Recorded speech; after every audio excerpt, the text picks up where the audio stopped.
It will start in a seconds. No, I'll let you know. And so you can start.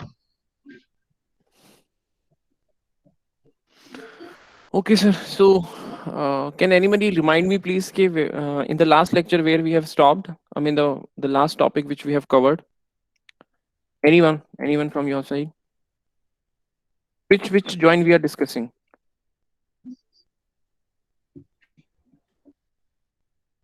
Parul, sir. Please reply. Sir last में क्या पढ़ा रहे थे? क्या join last में sir ने discuss किया था? कोई भी एक बंदा रिप्लाई कर दो, मैसेज कर दो मुझे। लेफ्ट ज्वाइन सर, प्रियांशी ने बोला। Okay, we have covered the left simple joint. Join Priyanshi. Okay. Oh, okay. Left joint. Chalo. Anyways, we'll left start it join with the Rohini. right joint part. Okay. So in the right joint, let's see what is left joint. So in the left joint, what we have seen? We have seen that if it is a left joint, L is the table name. Let's suppose the name of the joint is left joint and we are attaching it with N. So what we have seen in the left joint, all the tuples of left joint side by side, only those tuples from the right side which have something common with respect to my left side tuples. Okay. Now we are going to discuss what do we mean by right join. So first of all, right join is opposite of left join. It is opposite of left join. That means if I'm saying opposite, opposite means left right join n. That means all the tuples from right hand side, all the tuples from right hand side by side from left side, only those tuples which are matchable with my right tuples. Okay, so let's see one example so that it will be more clear to you. And the syntax of right join is this one, which I'm highlighting from my red pen. That means in the from section you will have right join on clause followed by where condition order by n limit. Okay, again, importance of right join is very mandatory here. That means if I'm writing p right join q, so that means table must always be in q. Table q must always be in the right hand side. Mistakenly if you spell like this right join p, then your output or your virtual table may get changed. So be cautious when you are writing the right or left join. देख लो ध्यान से कि left में कौन सा table है और right में कौन सा table है. You cannot change the tables. Okay. Now another important point is, as we have seen in the case of left join, that left join will not work without the help of on clause. Similarly, right join will also not work without the help of on clause. So on clause is mandatory and on clause is going to be happen like this, okay, with equality sign.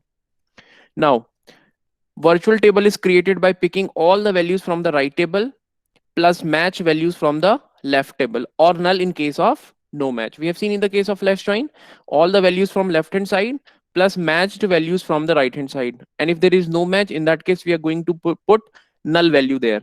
So similar is the case with right join, all the values from right hand side but only matched value from the left hand side. Wherever there is no match, in that case we simply put null. Okay, and two tuples are said to be matching if the value of the common column is the same. If the value of the common column is the same. Okay, copies all columns from both the tables and keep both the copies of the common column. That means in the case of right join, duplicacy is allowed. Duplicacy is only not allowed when it's a case of natural join. Otherwise, every kind of join will have duplicacy in it. Okay, let's see the virtual table. So here we have two tables, P and Q, and we are operating over this table right join with the condition that P dot D must be equal to Q dot D. Okay, so the truth table, the virtual table will be all the entries from left hand side, all the entries from right hand side by side matched entries from left hand side. So that virtual table will be like this: 12, 13, 23, 31, 16, 14, 15, 12, 19, because Q table is in the right part. So what we are discussing, जो right वाले table का होगा उसके सारे के सारे tuples आएंगे, and from the left side only those tuples which are matching. So let's pick up this one. इसके corresponding कहाँ match हो रहा है? Are we matching here? 31, 80, 12, 11? No. 31 is not matching, 15 is not matching, 29 is not matching. So corresponding to this, we will put null, null, and null. Right? Then we have 31, 16, and 14. Corresponding to 31, 15, and 16, what we have? We have a match over 13 here. So what we'll write? 31, 80, 12, 31, 80, 12, and 11. So similarly, let's see the final truth table. So this is going to be my truth table. That means all the entries from left hand side, right hand side, that is 31, 16, 14, 15, 12, 19, 12, 13, 23. And whenever there is a match from the left hand side, that tuple will be picked up. And if there is no match, in that case, we'll simply put null. I hope right join is clear. Parul sir, over to you. Any doubt in right join? Parul sir. Any doubts? Any doubts? Any doubts? Right join में किसी को कोई doubt है कि कैसे हो रहा है, क्या हो रहा है? नो, प्रियांशी ने बोला नो, क्लियर है। उत्कर्ष ने, बाकी लोग भी रिप्लाई करो भाई। I want reply from all the 93 students. Reply करो। इलेक्ट्रॉनिक्स और ईसी स्टूडेंट जो भी इसमें है, कल से आप लोगों की प्रैक्टिस शीट स्टार्ट हो जाएंगी। दैट मींस रोज के बेसिस पे आप 10 या 12 क्वेश्चन सॉल्व करोगे, एटलीस्ट 10 तो करोगे ही करोगे। वो सारे क्वेश्चंस इन्हीं कंसेप्ट्स पे आने वाले हैं, तो अगर ये कंसेप्ट्स क्लियर नहीं होंगे तो वो क्वेश्चन सॉल्व करने में थोड़ी दिक्कत आ सकती है। तो बेटर है कि कल का टाइम ना वेस्ट करने के अलावा, मतलब बजाय, आप आज क्वेश्चंस पूछ लो। ठीक है? सो एनी डाउट या क्लियर हो गया राइट ज्वाइन? क्लियर है भाई, क्लियर है सर, मैक्सिमम ने टाइप कर दिया क्लियर। ओके, आगे बढ़ते हैं। सो फाइनली ये मेरा रिजल्ट सेट हो जाएगा, because now we are applying the constraint. Constraint क्या है? That the value of C column in P table must be greater than 79 and the value of F in Q table must be less than 20. So as per this record, these two tuples will be selected, and finally this is going to be my result set. Okay, now let's move to the next, which is my full join or full outer join. Okay, so this join can be known as full join, or this join can also be known as full outer join. One and the same thing. Don't get confused कि full outer join तो पढ़ा ही नहीं था. One and the same thing. So the definition of full join or full outer join says it's a combination of left join as well as combination of right join. As simple as that. जो जो आपने left join में पढ़ा है, जो जो आपने right join में पढ़ा है, दोनों को अगर हम मर्ज कर देंगे तो in that case we will get full join. Let's see. This is the general format of the statement. The keyword is full join. The keyword is full join, and it is also going to be applicable when there is a on clause. So that means full join is also applicable when there is only on clause. If it is not a on clause there, then simply full join will be converted into cross join. Automatically वो cross join में उसको क्या कर देगा? Convert कर देगा. Okay. Now what it says, the join table will contain all tuples from both the tables. समझ आ रहा है क्या मैं बोल रहा हूँ? Full join is a combination of left join as well as right join. सारे के सारे टपल्स लेफ्ट ज्वाइन से, सारे के सारे टपल्स राइट ज्वाइन से, और इसमें नल भी आएगा with null for missing matches on either side, and two tuples are said to be matching if the value of the common column is the same. Okay, everything remains the same, सिर्फ दोनों को हम क्या कर देंगे? दोनों tables को मर्ज कर देंगे. Copies all columns from both the tables and keeps both the copies of the common column. So let's see the example. इससे ज्यादा क्लियर हो जाएगा. So we have a table P and we have a table Q. So that means if I am saying full join means P full join on this particular condition. So what I am saying, definition हमने क्या पढ़ा था? All the tuples from right hand side. यही पढ़ा था ना? All the tuples from right hand side. Side by side, all the tuples from left hand side. तो मैंने यहाँ left hand side के तो लिख लिए हैं. Now let's put right hand side. 12, 13, 23, 31, 16, 14, 15, 12, 19. Okay, and finally अब हम क्या करेंगे? See the final truth table. So 11, 12, 80, 31 will be matches with this one. 41, 23, 92, 15 will be matches with this one. 12, 16, 67, 29. If there is no match, we will simply put null, null, null. Okay, now from this side, 12, 13, 23, 12, 13, 23, corresponding 12. If there is a match, no, there is no match. Then we will put null, null, null, and null. Remaining tuples we have already included. So see, it's a combination of full join. It's a combination of left join as well as right join. The simplest one. I hope सबको समझ में आ गया होगा. Shall we move to the next topic, or if you have any doubt, please ask the questions. Parul sir, over to you. Yes, any questions? Parul sir. Full join में किसी को कोई yes sir, मेरी आवाज आ रही है आपको? Am I audible? Hello? हाँ सर आ रही है, लेकिन आप थोड़ा देर से रिस्पॉन्ड कर रहे हैं. हेलो, आ रही है सर, आपकी आवाज आ रही है? सभी से ही कर रहा हूँ, वो लैग कर रहा है हाँ. शायद नेटवर्क. क्लियर है सर बच्चों? Okay okay okay. बाकी लोग भी रिप्लाई करो भाई. क्लियर है? Yes, they are typing clear sir. Yes sir. Okay. So we So can finally, the repeat truth table. हाँ. प्रियांशी हाँ? से रिपीट सर, एक बार फिर से रिपीट कर दीजिए. Okay. Okay, sir. So Priyanshi, this full join is a combination of left join beta as well as right join. अभी तक ज्वाइन कैसे कर रहे हैं हम? ज्वाइन तो हम किसी कॉमन कॉलम की वैल्यू के बेसिस पे कर रहे हैं, लेकिन लेफ्ट ज्वाइन और राइट ज्वाइन में हम कह रहे हैं कि सारी एंट्रीज आएंगी और नल भी आएंगे. लेफ्ट ज्वाइन में हमने क्या किया था, सिर्फ नल आया था लेफ्ट हैंड साइड से या राइट हैंड साइड से, आइदर केस में, और सिर्फ मैच वैल्यू. यहाँ पर हमें पूरे के पूरे टपल्स इंक्लूड करने. देखो क्या करे थे, 11 12 80 31 31 16 14. ओके, 41 23 92 15 15 12 19, ये आ गया 15 12 19. अब बचा क्या, 12 16 67 29. ओके, 12 16 67 29. अब 29 के कॉरेस्पॉन्डिंग यहाँ कोई वैल्यू मैच नहीं कर रही है, तो हमने क्या किया, simply put null null and null. ठीक है, अब इधर से देख लेते हैं, 12 13 23, क्या इस टपल के कॉरेस्पॉन्डिंग यहाँ पर कोई मैच वैल्यू है? नहीं है ना, तो हम क्या कर देंगे, नल नल नल एंड नल. अब देखो 31 16 14 इसके कॉरेस्पॉन्डिंग यहाँ मैच कर रहा है, तो ऑलरेडी वो हम इंसर्ट कर चुके हैं. 15 12 19 के कॉरेस्पॉन्डिंग यहाँ ऑलरेडी मुझे 15 मिल रहा है, तो मैं ऑलरेडी वहां एंटर कर चुका हूं. So this is the final virtual table of my full join. That means it's a combination of left join as well as right join. Now it is clear? Parul sir, अभी clear है? अभी clear है Priyanshi Saxena? Priyanshi clear है sir? आवाज आ रही है मेरी अब आपको? हाँ सर, आ रही अभिषेक सर, है. मेरी आवाज आ रही है आपको? ठीक, ठीक है, आ रही है सर, आ रही है. ठीक है, आगे बढ़ते ठीक हैं. है. और ये मेरा फाइनल रिजल्ट सेट हो जाएगा इस कंस्ट्रेंट के ऊपर, where p dot c must be greater than 79 and q dot f must be greater than 20. So these two tuples will be selected and this is my final answer. Okay, so this finishes hour. Okay, let's C.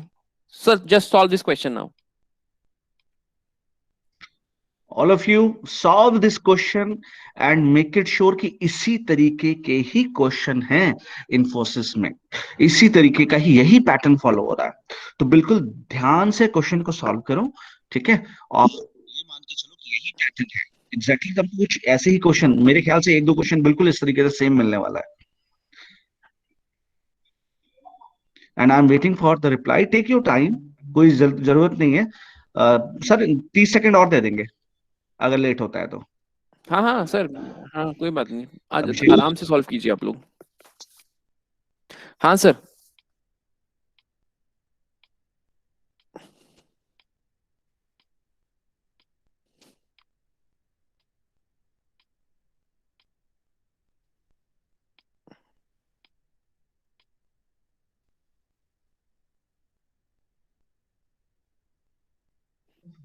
Sir, first Take answer is another from 30 Utkarsh seconds. Gupta. Hmm. Harshul Gupta B. B, okay. Shubham Malviya B. Anushruti B. Ujjwal B. So 5 of them have given the answers out of 109 students. Answer B. Okay. So they अभी all are सब writing answer दे रहे हैं option B.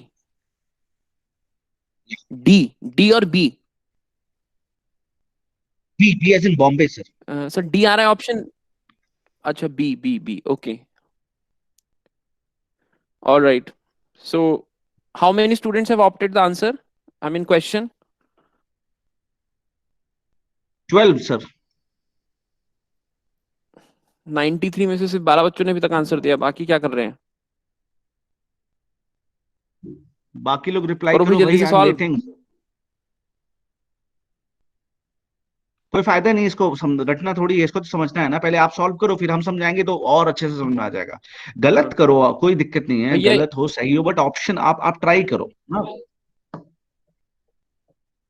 SQL queries को रटो मत, रटने से तो SQL queries बिल्कुल भी नहीं सॉल्व होंगी जब तक आपको कंसेप्ट क्लियर नहीं होगा। कितना रटोगे भाई, हर लाइन पे कंसेप्ट चेंज हो जाता है।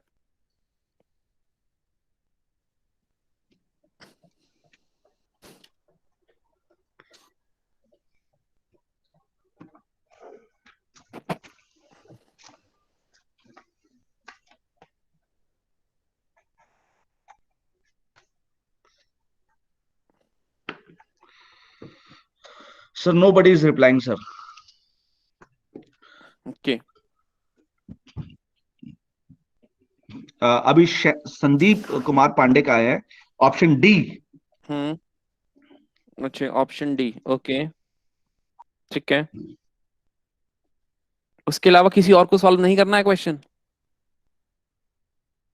आंसर तो आ ही जाता है, सॉल्व भी नहीं करना है, कुछ तो बता दो आंसर, तो आपने कुछ तो निकाला होगा कि आपके हिसाब से ये है।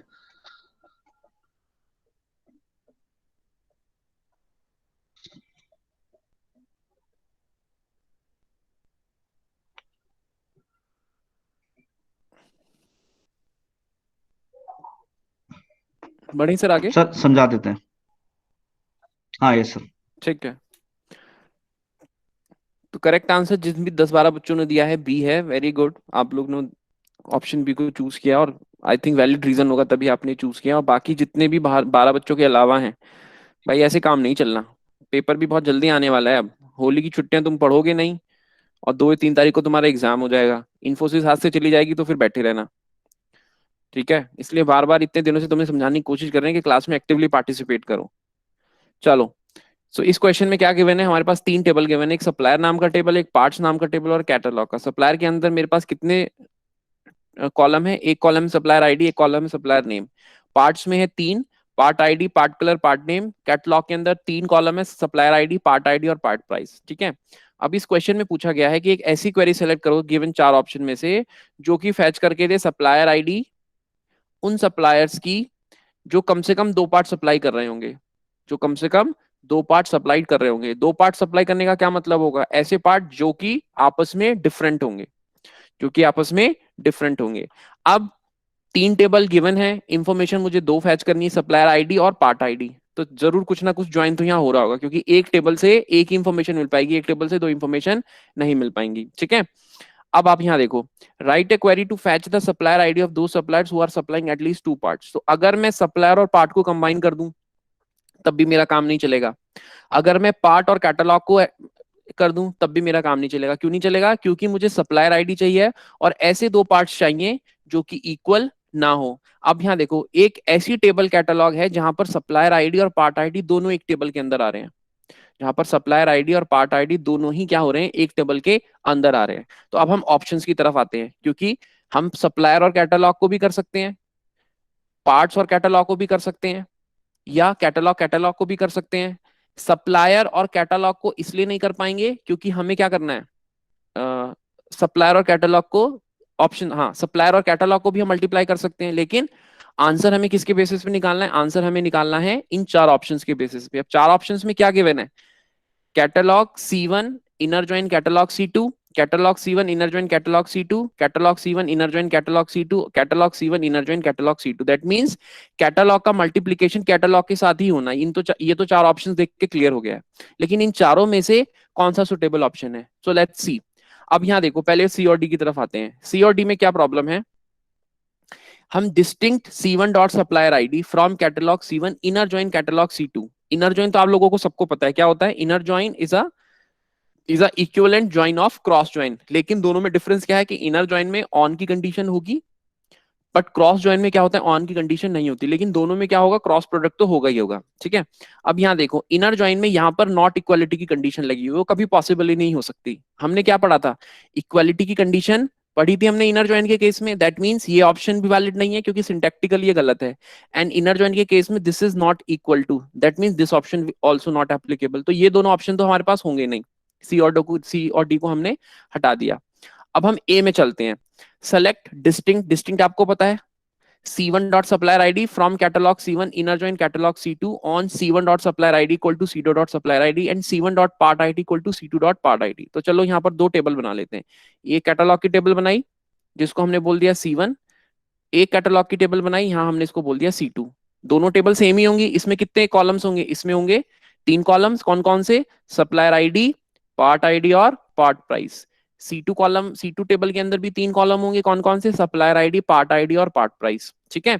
अब सपोज हमारे पास ये फाइनल टेबल बन के आया, इन दोनों को मिला के कुछ टपल्स इसमें ऐड कर देते हैं। ठीक है, हमने कुछ टपल्स ऐड कर दिए, सप्लायर आईडी रख दिया, पार्ट आईडी रख दिया और लेट्स सपोज प्राइस रख दिया। ठीक है, सप्लायर आईडी है सपोज S1, पार्ट आईडी है सपोज P1 और प्राइस इसका 20 रुपए है। सप्लायर आईडी है S1, पार्ट आईडी है P1 और ये हो गया आपका, इसका प्राइस हो गया लेट्स सपोज इसका भी 20 रख दिया। ठीक है, सप्लायर आईडी है S1, यहाँ पर मैंने कर दिया पार्ट आईडी P2 और यहाँ मैंने कर दिया सपोज 60 रुपीज। ये 3 टपल की मेरे पास एक टेबल बन के आ गई, लेट्स सपोज वर्चुअल टेबल। तो अगर हम ऑप्शन ए सेलेक्ट करते हैं, ऑप्शन ए के बेसिस पे यहां तक तो ट्रूथ वर्चुअल टेबल मेरी बन गई, ये रिजल्ट आ गया मेरा। लेकिन कंडीशन क्या है? C1 dot part ID equal to C2 dot part ID. That means अगर मैं ये वाला कंडीशन इस टेबल के ऊपर चलाऊंगा तो मेरे पास क्या आंसर आएगा? मेरे पास आंसर आएगा S1 P1 20, S1 P1 20। लेकिन मेरे पास यहां पर एक और क्लॉज लगा हुआ है, that clause is distinct ID, that clause is distinct ID. और डिस्टिंक्ट आईडी में हमें क्या सेलेक्ट करना? Supplier ID. दैट मीन्स ये हमें करके देगा सेलेक्ट S1, हमें क्या करके देगा? Select S1। So that means अगर मेरे पास इस टाइप का कुछ होगा S1 P1 S1 P1, अब देखो ये दोनों जो पार्ट है, these two parts, these parts are identically same। दोनों सेम है, S1 P1 भी सेम है और S1 P1 भी सेम है, मतलब P1 पार्ट आईडी भी सेम है और P1 पार्ट आईडी भी सेम है। लेकिन पूछा क्या गया है? Who are supplying at least 2 parts, who are supplying at least 2 parts, मतलब ऐसे पार्ट जो अलग अलग होंगे। दैट मीन्स अगर मैं इक्वल टू की कंडीशन यहां लगा दूंगा तो कभी भी वो वाले सप्लायर नहीं सेलेक्ट होंगे जो डिफरेंट पार्ट्स सप्लाई कर रहे होंगे। अगर अब मैं इस वाली कंडीशन में आता हूं, C1 dot part ID not equal to, अगर नॉट इक्वल नहीं होगा तो वो क्या सेलेक्ट करेगा? डिस्टिंक्ट की वजह से एक क्लॉज तो सेलेक्ट होगा S1 P1 20 और एक होगा S1 P2 60। अब यहाँ देखो P1 पार्ट और P2 पार्ट दोनों डिफरेंट हैं और उसने क्या करा है? Who are supplying at least 2 parts. So ये जो कंडीशन है नॉट इक्वलिटी की, इसकी वजह से मुझे मेरा रेलेवेंट आंसर मिल पा रहा है। That is why we have chosen option B as the correct answer. I hope it is clear now. Parul sir, clear है? हेलो, कोई डाउट है किसी को? ललित मोहन माइक ऑफ करो अपना, ललित अपना माइक ऑफ करो, ललित मोहन तिवारी माइक ऑफ करो।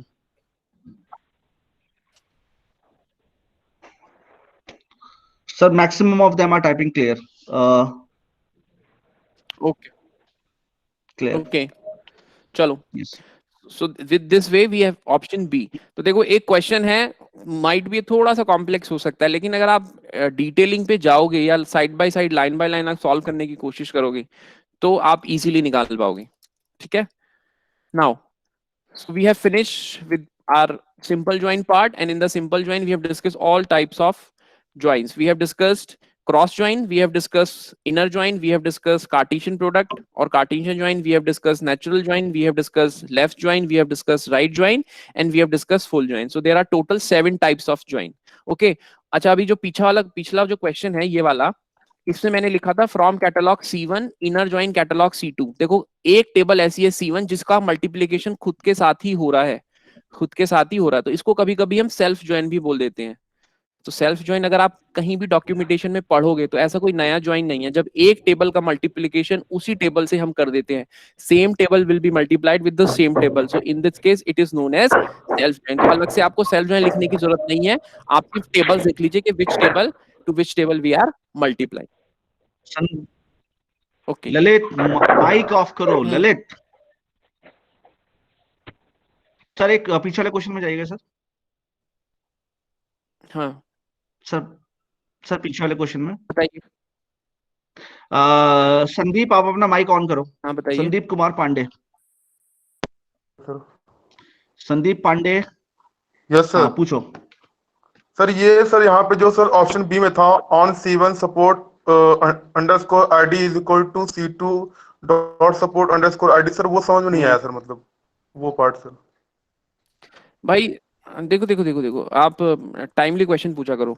देखो बेटा, जब दो टेबल हैं, ठीक है, ये दो टेबल है ना, कैटलॉग C1 कैटलॉग, इसके हिसाब से, इस क्वेरी के हिसाब से, तो एक C1 नाम का टेबल होगा बेटा और एक C2 नाम का टेबल होगा। अब देखो, इन दो टेबल्स को मुझे ज्वाइन करना है, तो ये दो टेबल ज्वाइन होने के लिए अगर इनर ज्वाइन लगाया है, तो इनर ज्वाइन के साथ साथ कुछ ऑन क्लॉज भी होगा, तो कंडीशन भी तो कुछ मैच होनी चाहिए ना।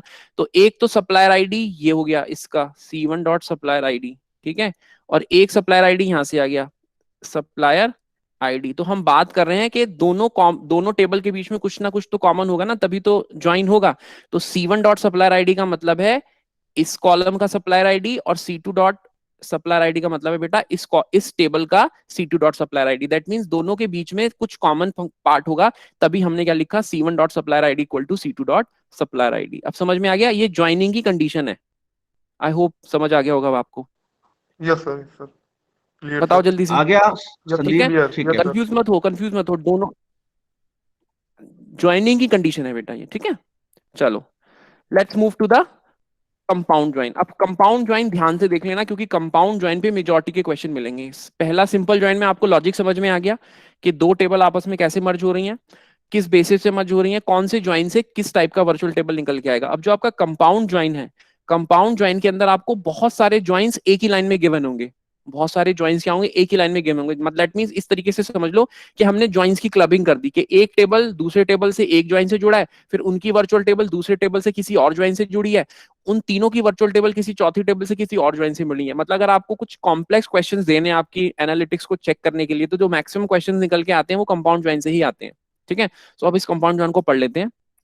कंपाउंड ज्वाइन क्या कहता है, multiple join statements can be clubbed to create compound join statements. Following points should be noted about such compound join statements. So let's see the syntax of this. Syntax क्या कह रहा है, ये वाली line देखो, दूसरी वाली सिंटेक्स ये बोल रहा है कि जब टेबल 1 ज्वाइन हो रही है किसी टेबल 2 से एक ज्वाइन के बेसिस पे, और इन दोनों की फर्दर ज्वाइनिंग हो रही है किसी टेबल से, दैट मींस अगर मैंने यहां पर लिखा S1 नाम का टेबल, हमने S1 के बीच में लगा दिया S2 और लेफ्ट ज्वाइन, तो दैट मींस S1 S2 किसके बेसिस पे ज्वाइन हो रही है, लेफ्ट ज्वाइन के बेसिस पे। फिर हमने लिख दिया right join S3, it means अब जो नई टेबल इन दोनों से जुड़ेगी वो राइट ज्वाइन के बेसिस पे जुड़ेगी। सपोज यहां पर मैंने लिख दिया full join S4, that means अब जो फाइनल टेबल S4 है वो इनके साथ कैसे जुड़ेगी, on the basis of full join. That means अब ये इतना कॉम्प्लेक्स सिनेरियो हो गया कि एक ही स्टेटमेंट के अंदर आपको मल्टीपल ज्वाइंस मिल गए, and on the basis of that you are joining your table. तो अगर आपको इस टाइप के कॉम्प्लेक्स स्टेटमेंट्स मिलते हैं या कंपाउंड ज्वाइन स्टेटमेंट्स मिलते हैं, तो उनको सॉल्व करने की एक सिंपल सी ट्रिक होती है। वो क्या ट्रिक होती है, लेट्स सी। कि जो वर्चुअल टेबल बनेगी वो हमेशा प्रोसेस होगी ज्वाइन के रेस्पेक्ट में from left to right. That means आपको कैसे चलना है, लेफ्ट टू राइट। कैसे, अगर मैंने यही वाला सिंटेक्स उठा लिया, सो पहले S1 S2 के बीच में क्या लग रहा है, लेफ्ट ज्वाइन, तो इनसे कोई एक वर्चुअल टेबल बनेगी, ठीक है। अब जो इनकी वर्चुअल टेबल आएगी, उस वर्चुअल टेबल से आप क्या करोगे, S3 को ज्वाइन करोगे। दैट मींस ये वर्चुअल टेबल और इन वर्चुअल टेबल के बीच में है राइट ज्वाइन, और राइट ज्वाइन के साथ आप S3 लिख रहे हो, तो वर्चुअल टेबल और S3 के बीच में क्या लगेगा, राइट ज्वाइन मिलेगा, ठीक है। यहां से फिर एक क्या होगी, एक वर्चुअल टेबल बन के आएगी।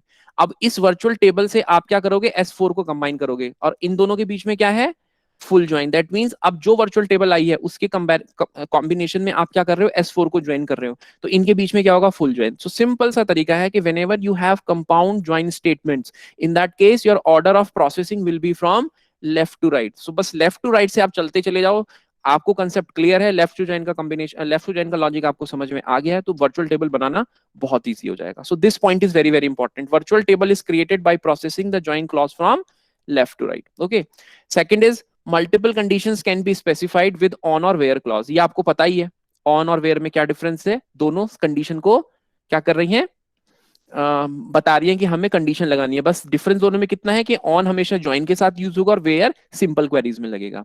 The rows which do not satisfied the given conditions are drop from the virtual table. Yes, it is also correct. Condition अगर मैच नहीं होगी तो उन टपल्स को हम क्या कर देंगे, हटा देंगे। Okay, and finally on and where are interchangeable not just in the context but somewhere else too. That means we have already discussed, so इतना कोई important point नहीं है, आप on भी use कर सकते हैं where भी use कर सकते हैं। Okay, now I think next slide पे question आने वाला है on the basis of compound join. Please see this question, solve it and then we will discuss it. Over to you. जल्दी से solve करके मुझे बताओ इसका answer, take your time. Yes please. चलो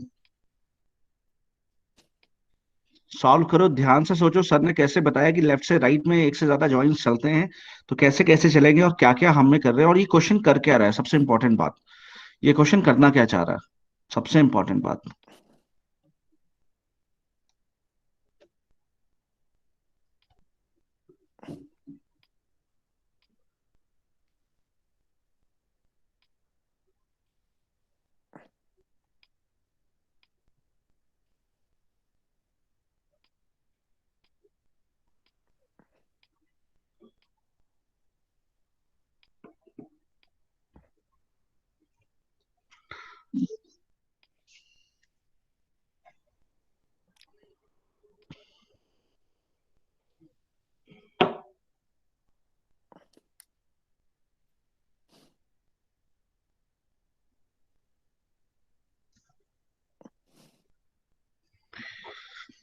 I'm waiting for the responses.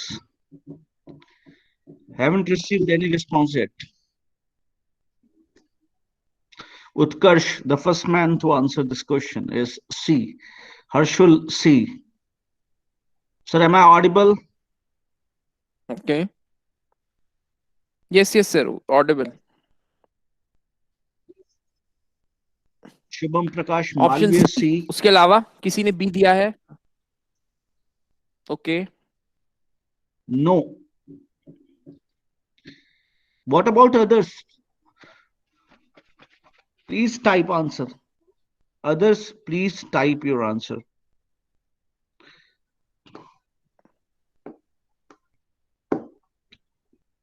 All of them are typing answer C, sir.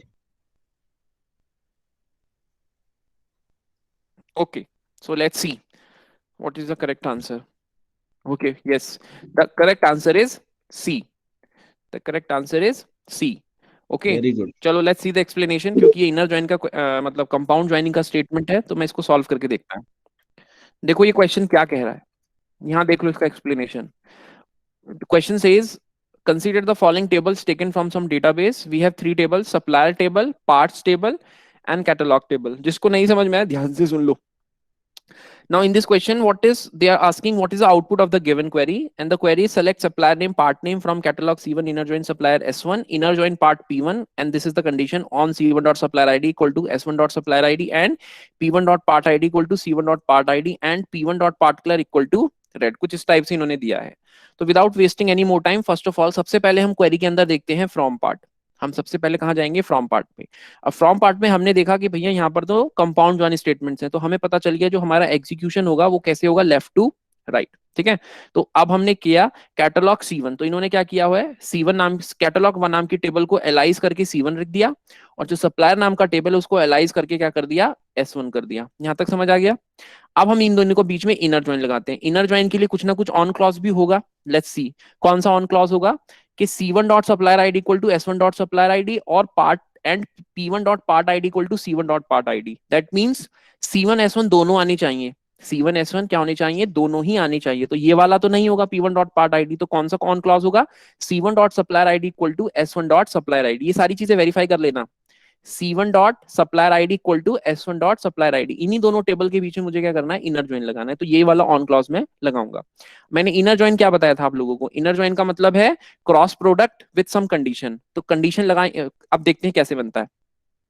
तो cross product का मतलब है कि सारे के सारे टपल्स आ जाएंगे, सॉरी सारे के सारे कॉलम्स आएंगे। सप्लायर आईडी आ गया कैटलॉग से, पार्ट आईडी आ गया कैटलॉग से। ठीक है, अब सप्लायर आईडी भी यहाँ आएगा। मैं सप्लायर आईडी लिख नहीं रहा हूं क्योंकि यहाँ पर मेरे पास स्पेस का थोड़ा सा कंस्ट्रेंट है, लेकिन मैंने क्या बोला था, जब हम इनर ज्वाइन लगाएंगे तो डुप्लीकेसी अलाउड है, तो सप्लायर आईडी नाम का कॉलम भी यहाँ बनेगा। ठीक है बेटा, तो यहाँ मैं नहीं लिख रहा इसको, तो सप्लायर नेम लिख लिया। अब मैंने यहाँ लिख लिया सप्लायर नेम, या इसको थोड़ा सा शॉर्ट कर लेते हैं, इसको कर देता हूं मैं SID सप्लायर आईडी, इसको मैं कर देता हूं पार्ट आईडी, और यहाँ कर देता हूं सप्लायर का नाम। ठीक है, अब सप्लायर आईडी यहाँ कितनी है? 101, तो 10 के 1 यहाँ पर 101 है, हाँ जी है, जिसका नाम क्या है? सुनील। तो क्या आएगा यहाँ? 101 सुनील, और क्या आएगा यहाँ पर? सप्लायर क्या है यहाँ पर? सप्लायर आईडी, पार्ट आईडी और सप्लायर नेम। मैंने थोड़ा ऑपोजिट कर दिया, इसको मैं चेंज कर देता हूँ। सप्लायर आईडी, यहाँ लिख देता हूँ सप्लायर का नाम, और यहाँ लिख देता हूँ पार्ट आईडी। ठीक है, तो सप्लायर आईडी कितनी है 101, 10 के कॉरस्पॉन्डिंग नेम है सुनील, और पार्ट आईडी कितनी है 200। ठीक है, दूसरा उठाते हैं फिर से 101, 10 के कॉरस्पॉन्डिंग नाम क्या होगा, सुनील ही होगा, तो यहाँ 101 सुनील, और सुनील के कॉरस्पॉन्डिंग पार्ट आईडी यहाँ हो गई है चेंज, कितनी 201। ठीक है, अब हम उठाएंगे 102, 102 के कॉरस्पॉन्डिंग नाम क्या है रवि। ठीक है, नाम क्या है रवि, और आईडी कितनी है 203। Similarly 102 Ravi, and we have 201, then we have 103, ये कंप्लीट हो गया 103, 103 के corresponding name is Shyam, and 201 again, then we have 104 corresponding to 104, the name is Arya and the name is 202। तो एक ये वर्चुअल टेबल बन के आ गई। ठीक है, this is my virtual table, जहां जहां पर भी कॉमन था on the basis of this वो हमने क्या कर लिए, पिक कर लिए। ठीक है, अब इस वर्चुअल टेबल के बाद ये जो वर्चुअल टेबल इसकी निकल के आई, एक वर्चुअल टेबल आ गई, इसके साथ वर्चुअल टेबल बनेगी अब किसकी, P1 की। तो P1 में P1 की आईडी, अब दोनों इस वर्चुअल टेबल और इस वर्चुअल टेबल के बीच में भी कोई ना कोई ज्वाइनिंग कंडीशन होगी, तो इस वर्चुअल टेबल को तो हम बोल रहे हैं क्या C1, और इस वर्चुअल टेबल को, इस पार्ट वाली टेबल को क्या मैं बोल रहा हूं P1, इसको मैं बोल रहा हूं P1। ठीक है, इस वाली टेबल को मैं बोल रहा हूं P1। अब कंडीशन क्या है, P1 dot part ID equal to C1 dot part ID, that means जो P1 वाली टेबल है, part ID, part colour, part name, part price, side by side 4 column यहां से आएंगे, supplier ID, supplier name, part ID और supplier ID. मैंने लिखा नहीं है, इसका मतलब स्पेस की वजह से, लेकिन चारों कॉलम आएंगे। ठीक है, अब यहां लिख लेते हैं, इस टेबल से क्या क्या आएगा, पार्ट आईडी ऑलरेडी लिखी हुई है तो मैं स्पेस की वजह से नहीं लिख रहा हूं, मैं लिख देता हूं पार्ट कलर, यहां मैं कर देता हूं पार्ट का नाम, और यहां मैं कर देता हूं पार्ट का प्राइस, इसको मैं रेड से कर लेता हूं। अब देखो यहां पर इन दोनों के बीच में क्या होगा, पार्ट आईडी कितनी है 200, दोनों के बीच में कुछ ना कुछ तो कॉमन होगा ना, क्या कॉमन है 200, 200 के कॉरस्पॉन्डिंग कलर कितना है red, corresponding to 200 the color is red, and what is the price, price is 10, and what is the part name, part name is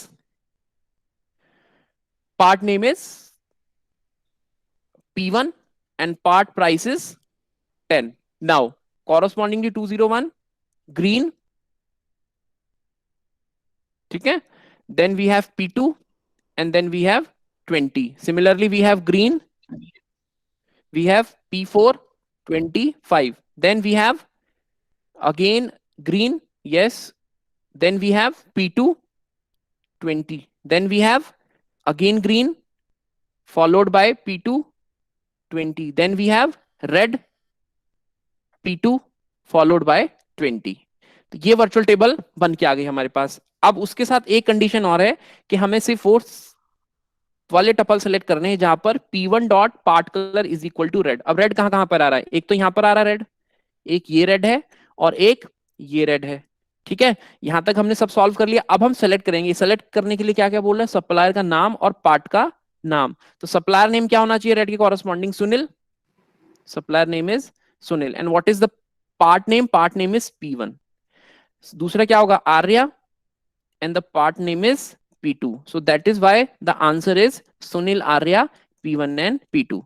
so final answer is C, P1, P2, Sunil and Arya। I hope now it is clear to each and everyone। Parul sir अभी clear है, जिसने answer नहीं दिया था। Yes reply भाई, reply करो, clear है आप लोगों को, जिन्होंने रिप्लाई नहीं क्लियर है प्रियांशी। यस सर, मेरी आवाज आ रही है आपको, हेलो, एम आई ऑडिबल? हाँ सर आ रही है, हेलो, यस यू आर बहुत लैग ऑडिबल हो रहा है सर, मेरी तरफ से, ऑडिबल, बहुत ज्यादा, मैं बहुत देर से बोल रहा हूँ आपको।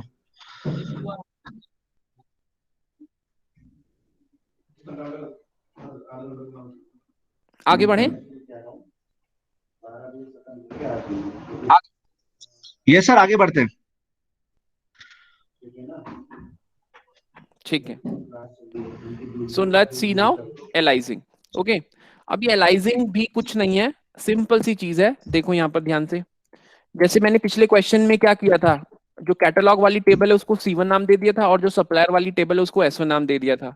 तो सिंपल है, जब आपके डेटाबेस में बहुत सारी टेबल्स होती हैं और बहुत सारी टेबल्स क्या होती हैं, बहुत बड़े बड़े नाम के साथ होती हैं, तो उस केस में क्या होता है, हमें कंफ्यूजन ना हो या हमें लिखने में कोई दिक्कत ना हो, तो हम क्या करते हैं, हम नाम्स, कुछ नाम्स दे देते हैं उन एग्जिस्टिंग टेबल्स को।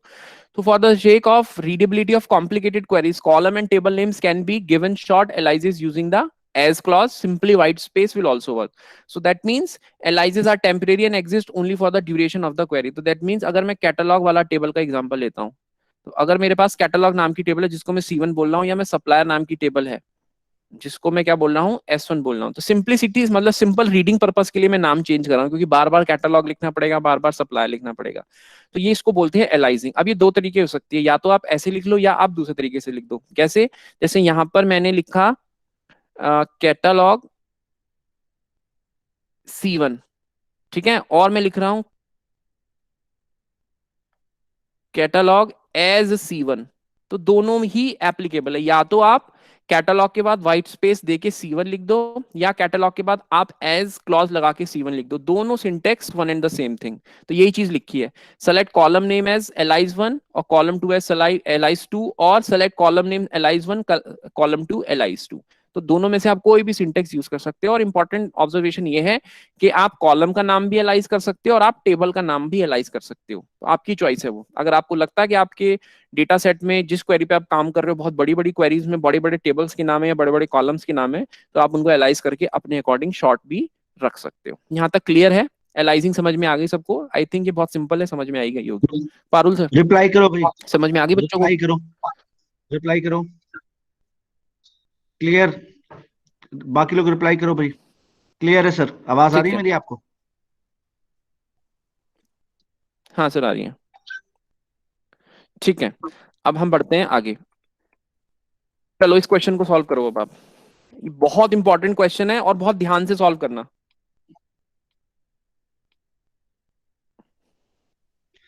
चलो भाई, take your time and solve the question.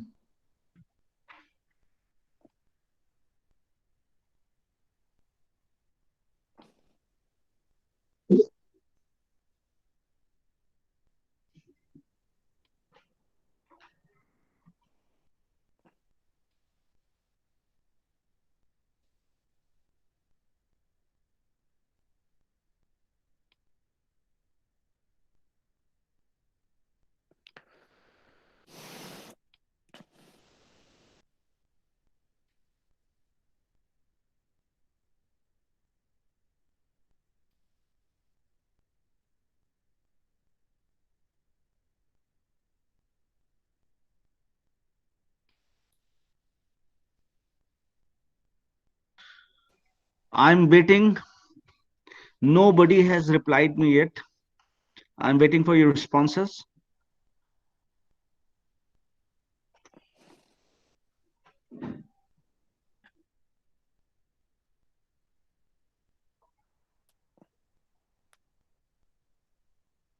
Priyanshi Saxena C. Sandeep C. Okay, C. Anybody else? Daksh C. Utkarsh A. Okay, Shivansh A. Shivansh A. Ujjwal A. okay. Hmm. Anushruti A. Now next, now all of them are typing A, sir. Okay. Chalo, let's see the answer. So the correct answer is A. Yes, option A is suitably correct for this option. I mean for this question. So let's see the question again. तीन table है, same table है, supplier, part और catalogue. अब ये पूछ रहे हैं the following queries try to fetch the supplier ID of those suppliers who are supplying red parts and identify the correct words. Question समझ में आ गया? सिर्फ हमें वही सप्लायर आईडी सेलेक्ट करनी है जिनके पास जो सप्लायर कलर होगा वो क्या होगा, या जो पार्ट कलर होगा वो होगा रेड कलर का। ठीक है, तो ऑप्शन 1 एंड 3 जिसने बोला ऑप्शन 3 नहीं होगा, ऑप्शन 1 तो है। जिसने बी बोला ऑप्शन 2 एंड 3, 3 ऑप्शन नहीं होगा। जिसने ए ऑप्शन दिया 1 एंड 2 वो होगा। तो सिंपल थर्ड देख लो, थर्ड वाला। थर्ड में ध्यान से देखो, select C1 dot supplier ID from catalogue C1 inner join catalogue C2, मतलब ये सेल्फ ज्वाइन ही हो रहा है एक तरीके से, वो तो सेल्फ ज्वाइन ही रहा है ना, कैटलॉग C1 का इनर ज्वाइन किसके साथ हो रहा है, कैटलॉग C2 के साथ। अब देखो, जब कैटलॉग C1 का इनर ज्वाइन कैटलॉग C2 के साथ हो रहा है, लेकिन मुझे कलर चाहिए रेड, तो क्या कैटलॉग वाली टेबल में कहीं रेड कलर का या कहीं कलर नाम का कोई कॉलम आ रहा है? जल्दी से ध्यान से देखो, यहाँ पर इस पूरी टेबल में कलर नाम का तो कोई ऑप्शन ही नहीं है। तो अगर कलर नाम का ऑप्शन ही नहीं है, तो ये क्वेरी इस क्वेश्चन के लिए कैसे एप्लीकेबल हो गई? The following queries try to fetch the supplier ID of दो suppliers who are supplying red parts. तो रेड पार्ट्स के लिए कॉलम कॉलम तो होना चाहिए ना, तो ये जो थर्ड ऑप्शन है इसको तो हम किसी भी तरीके से नहीं एक्सेप्ट कर सकते, क्योंकि ये तो गलत है। ठीक है, अब ऑप्शन 1 एंड ऑप्शन 2 दोनों करेक्ट है, क्योंकि ऑप्शन 1 में देखो क्या लिखा है, C1 dot supplier ID from catalogue C1 inner join part P1 on C1 dot part ID equal to P1 dot part ID. यहां तक तो बिल्कुल सही है, और where P1 dot colour equal to red, तो ये वाला ऑप्शन तो बिल्कुल सही है। अब हम बात करते हैं select C1 dot supplier ID from catalogue C1 inner join, select part ID from where part colour equal to red. That means वो भी सेलेक्ट कर रहा है सिर्फ वही वाले कलर को जहां जहां पर रेड हो, और उसको हम क्या कर रहे हैं, एलाइज कर रहे हैं किस नाम के साथ, P1 के साथ। कैसी condition, on C1 dot part ID equal to P1 dot part ID. That means ये भी मुझे वही सेम रिजल्ट आंसर देगा जो मुझे ऑप्शन नंबर 1 दे रहा है। Because of this reason 1 and 2 are absolutely correct. ठीक है, चलो मैं अब आप लोगों से पूछता हूं कि 1 और 2 अगर ऑप्शन है तो दोनों में से एफिशिएंट आंसर कौन सा होगा? बच्चे आप बताइए मुझे, सारे लोग आंसर, जिसने 1 एंड 2 आंसर दिया है, जिसको अब समझ में आ गया है, वो मुझे बताइए 1 एंड 2 ऑप्शंस में से कौन सा एफिशिएंट ऑप्शन होगा? रिप्लाई करो। अगर हमारे पास एफिशिएंट ऑप्शन का ऑप्शन आता, जल्दी से। 2 और पता तो चल गया कि फर्स्ट एंड 2 दोनों ही 2 करेक्ट सर, आंसर हैं, 2। लेकिन फर्स्ट और 2 में से कोई सुटेबल आंसर तो होगा ना? 2, रीजन क्या है? रीजन रीजन बताएंगे आप मुझे, जल्दी बताओ रीजन।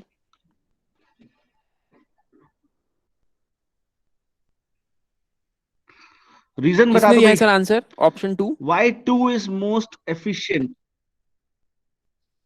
हाँ, आ रहे हैं sir. Why 2 is most efficient? Reason behind. A virtual table will be small as it will be selecting the color first. Less numbers of tuples are selected. Okay okay, very good. हाँ, so this is the only reason कि जब आप second वाला option choose करोगे और select करोगे part ID from part where colour equal to red, तो जो टपल्स आएंगे वो कम होंगे। ऑब्वियसली सिर्फ वही टपल्स आएंगे जिनका कलर रेड होगा। पहले वाले ऑप्शन में पहले पूरा वर्चुअल टेबल बनेगा और फिर वर्चुअल टेबल के ऊपर आप रेड कलर को आइडेंटिफाई करोगे। तो डेफिनेटली जो सेकंड ऑप्शन है वो far better as compare to option number 1। चलो let's move to the next part. Now अब हम यूज करने वाले हैं एग्रीगेट फंक्शंस, और एग्रीगेट फंक्शंस भी बहुत इंपॉर्टेंट है एसक्यूएल क्वेरीज के अंदर। अब बेसिकली एग्रीगेट फंक्शंस होते क्या हैं, let's see one by one. Aggregate functions calculate aggregate values like average, maximum, minimum for a given column.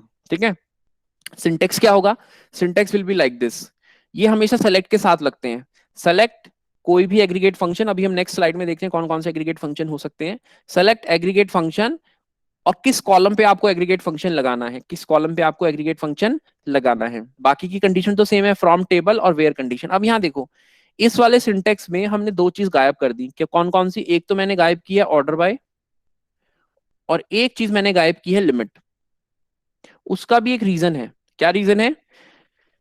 जब आप एग्रीगेट फंक्शन को एग्जीक्यूट करोगे, जब एसक्यूएल इंटरप्रेटर एग्रीगेट फंक्शन को एग्जीक्यूट करेगा, तो एग्रीगेट फंक्शन पूरे के पूरे कॉलम पे लग रहा है, पूरे के पूरे कॉलम पे लग रहा है। तो जब एक सिंगल कॉलम पे लग रहा है तो वो एक सिंगल वैल्यू ही रिटर्न करेगा, सिंगल वैल्यू ही रिटर्न करेगा। दैट मींस अगर मैंने कोई एग्रीगेट फंक्शन लगाया तो हमेशा एग्रीगेट फंक्शंस को लगाने के बाद अगर इस कॉलम पे लगाया, एक ही आंसर मिलने वाला है।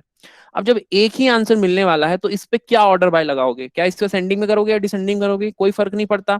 लिमिट और ऑफसेट का भी फर्क नहीं पड़ता, क्योंकि लिमिट में कितने टपल्स उठाने और कितने नहीं उठाने, इसका भी कोई हमें फर्क नहीं पड़ता। तो हम क्या करते हैं, जब हम एग्रीगेट फंक्शन लगाते हैं तो जनरली हम ऑर्डर बाय और लिमिट को स्किप कर देते हैं, क्योंकि हमें कॉम्प्लेक्सिटी अपनी जो क्वेरी की है वो बढ़ानी नहीं है।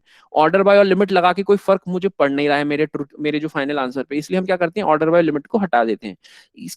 ये बहुत छोटी चीज मैंने आपको बताई, लेकिन ये इसलिए बताई क्योंकि इंटरव्यू में कभी कभी पूछ लेते हैं कि क्यों एग्रीगेट फंक्शन के साथ ऑर्डर बाय को हम जनरली स्किप कर देते हैं, या एग्रीगेट फंक्शन के साथ हम लिमिट को स्किप कर देते हैं. What is the reason? Reason आपको पता चल गया. And how aggregate function will work, that you also know, that aggregate function will be applied to a column and after execution you will get only a single return value. As simple as that. Clear हो गया aggregate function क्या क्या होते हैं? बताइए. Definition समझ में आ गई, लॉजिक समझ में आ गया, आगे बढ़े. बताइए पारुल सर, आगे बढ़े. रिप्लाई करो भाई, रिप्लाई करो. क्लियर है यहाँ तक? रिप्लाई करो, यहाँ तक क्लियर है? क्लियर है sir?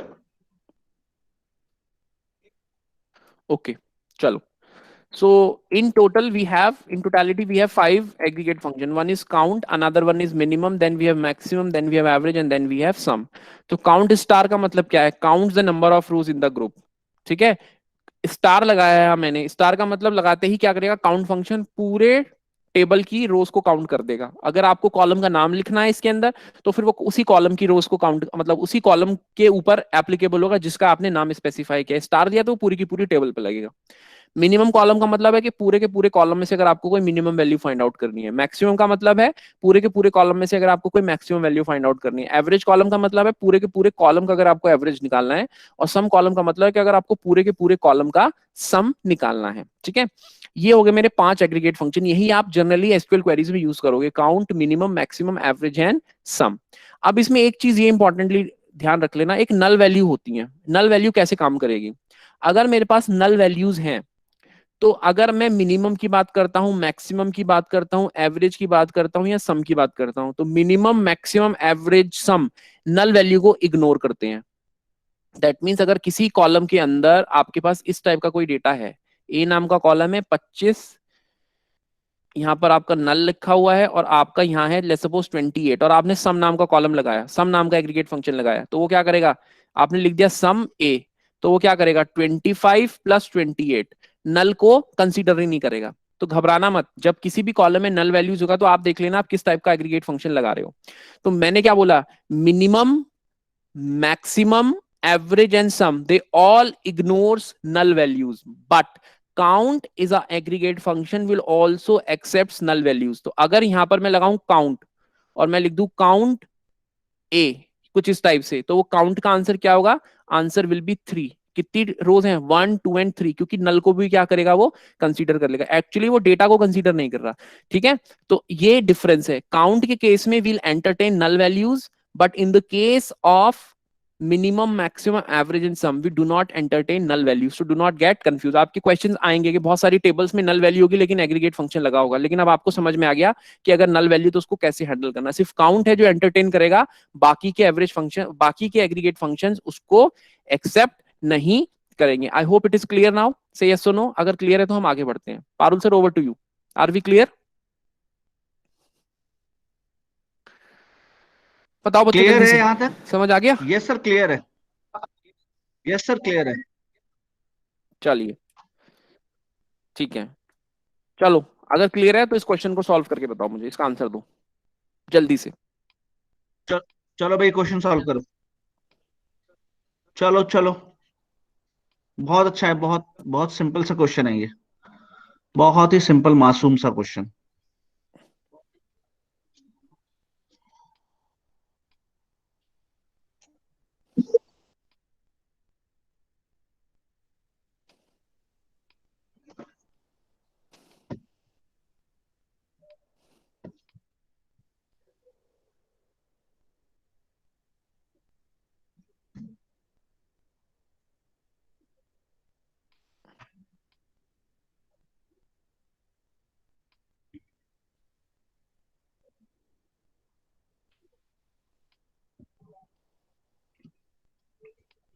Utkarsh, D answer sir.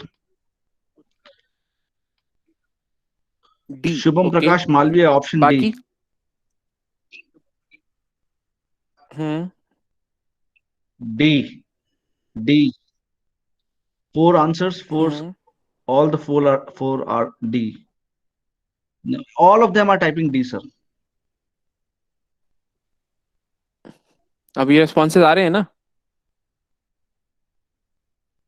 Yes, sir. Okay. So yes, correct answer is option D. अभी बताइए इसका एक्सप्लेनेशन देने की जरूरत है कि नहीं है, क्योंकि ये बहुत सिंपल क्वेश्चन है। आई होप सबको समझ में आ गया होगा। अगर नहीं है तो जल्दी से टाइप कर दो, मैं इसका एक्सप्लेनेशन भी दे दूंगा, रिप्लाई नहीं तो हम करो, नेक्स्ट टॉपिक की तरफ। रिप्लाई करो भाई, रिप्लाई करो। एक्सप्लेनेशन चाहिए नहीं चाहिए? एक्सप्लेनेशन चाहिए नहीं चाहिए?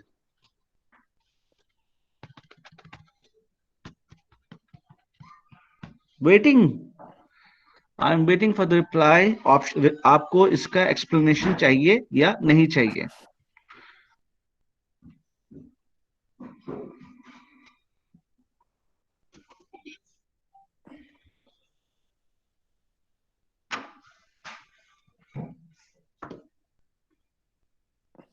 शुभम प्रकाश ने बोला सर एक्सप्लेन कर दीजिए।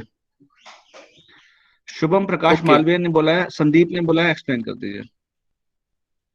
ठीक है, देखो यहाँ पे क्वेश्चन तो गिवन है कि मेरे पास दो टेबल हैं P और Q, और क्वेश्चन में गिवन है कि what is the output of the query, select sum Q dot D from P cross join Q where P dot C must be greater than और equal to 80।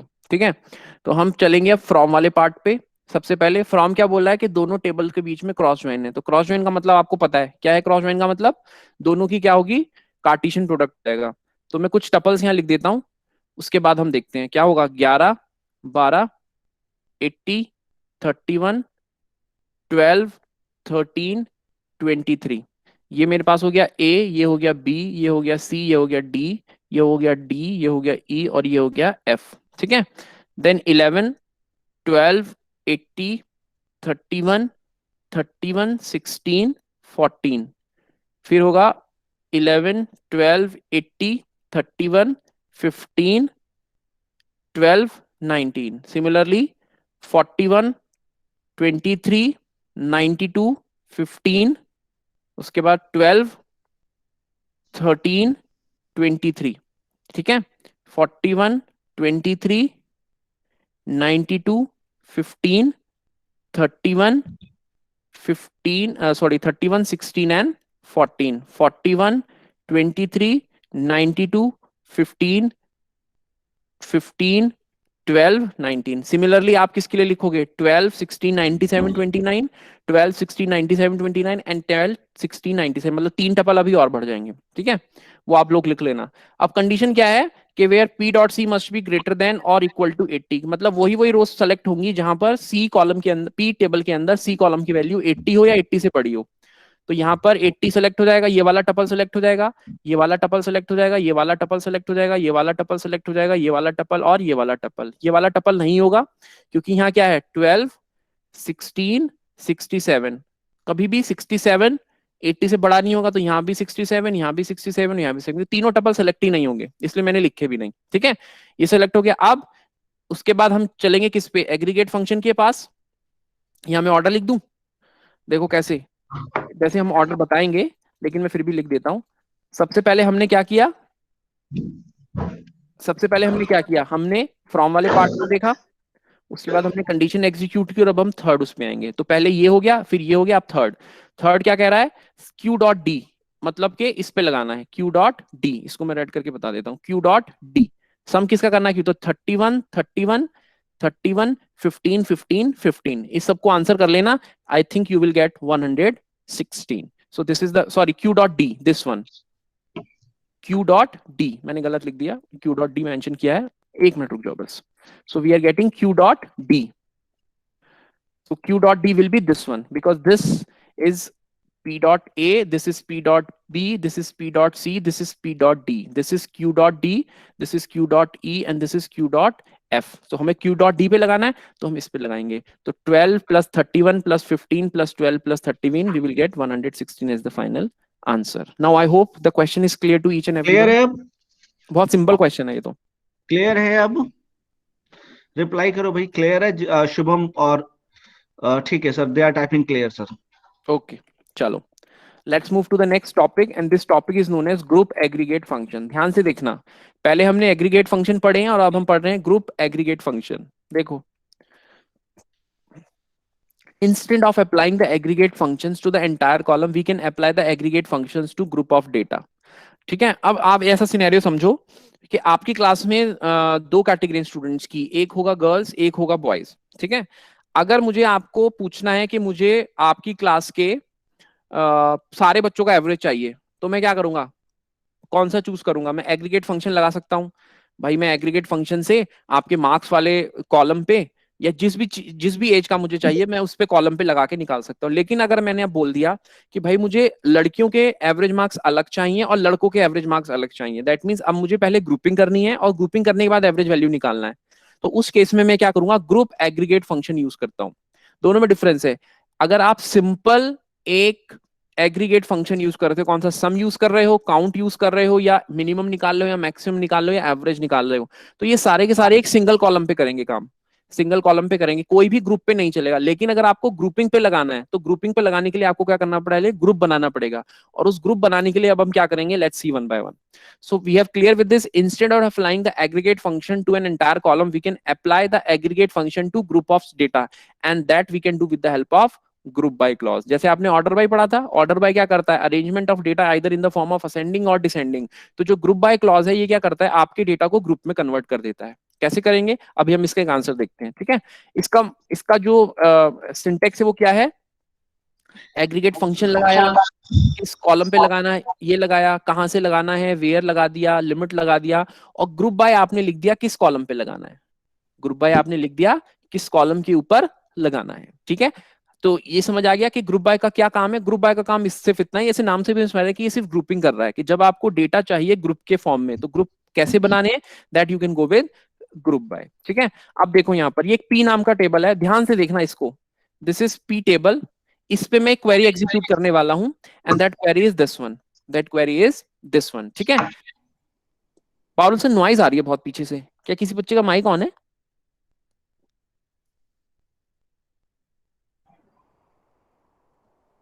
Parul sir. Sir clear है अभी? नहीं नहीं, कोई noise नहीं, वो मेरी तरफ से होगी। ओके अभी ठीक है, अभी तो नहीं हाँ आ सर, रही? नहीं नहीं सर नहीं आ रही है, ठीक है।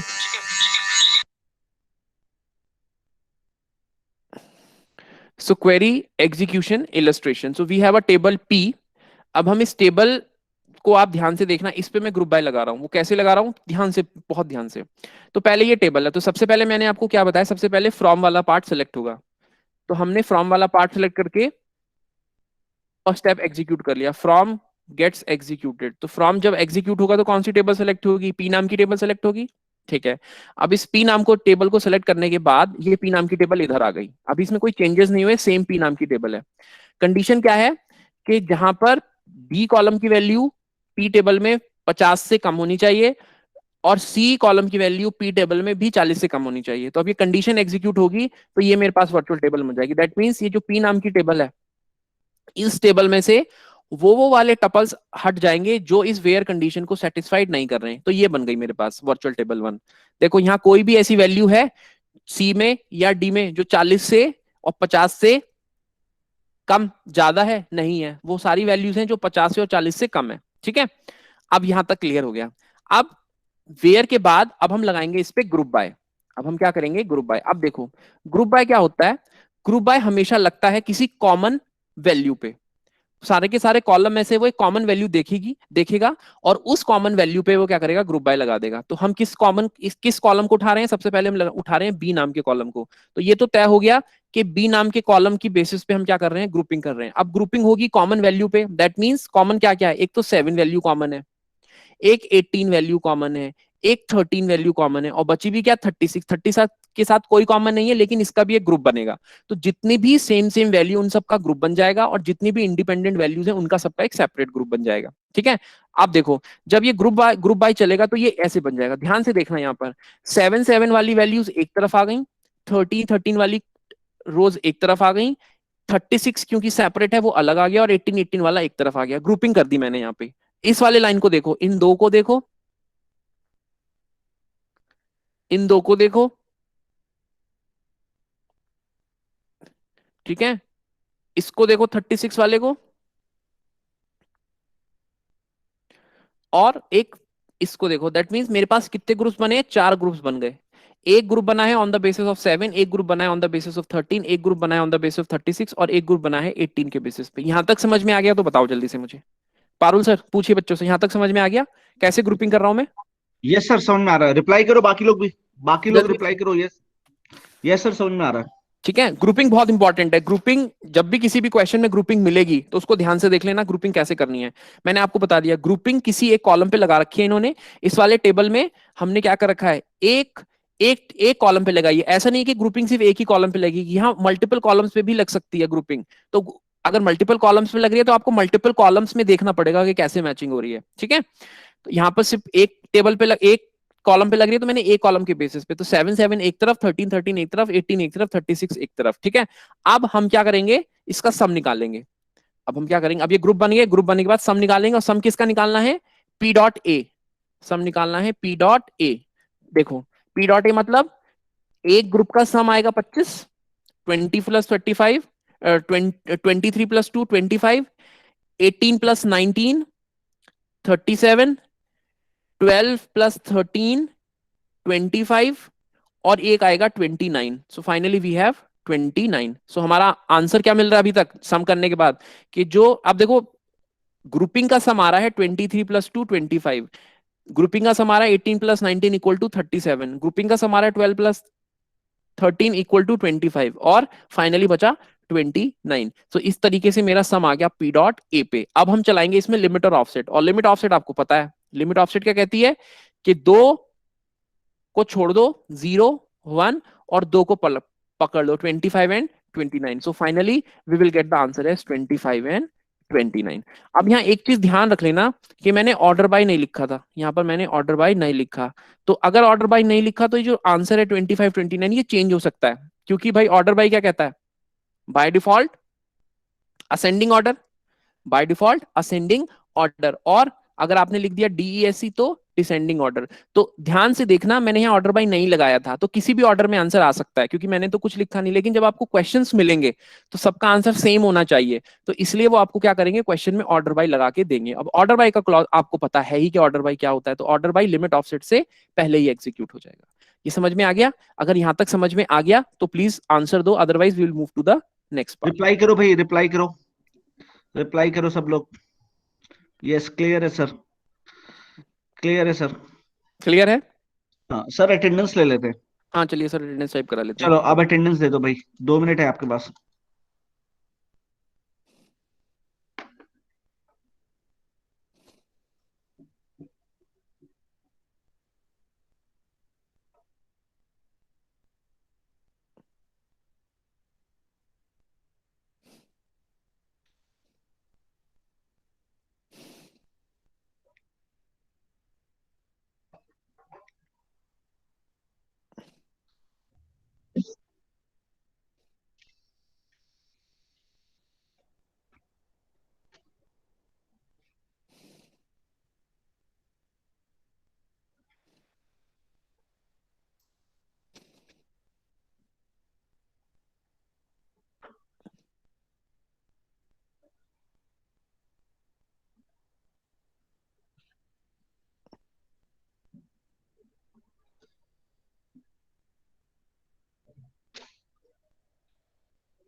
लास्ट 10 से लास्ट 30 सेकेंड्स।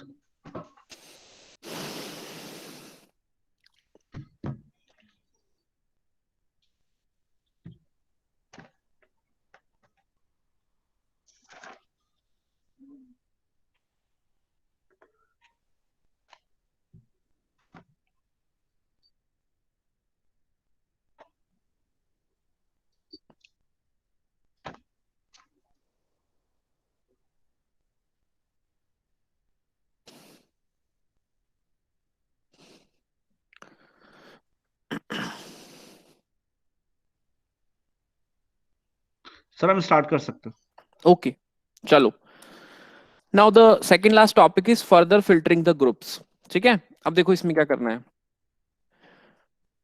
अब ये तो क्लियर है कि ग्रुप बाय क्लॉज हमेशा वेयर के बाद चलेगा. Group by clause is executed after the where clause which filters the rows which are to be grouped. Now having clause is used to further filter the group data. That means अगर आपने बना लिया है group by, आपने group by बना के boys बना दिया, ठीक है. अब आपने ग्रुप बाय से पहले वेयर चला लिया.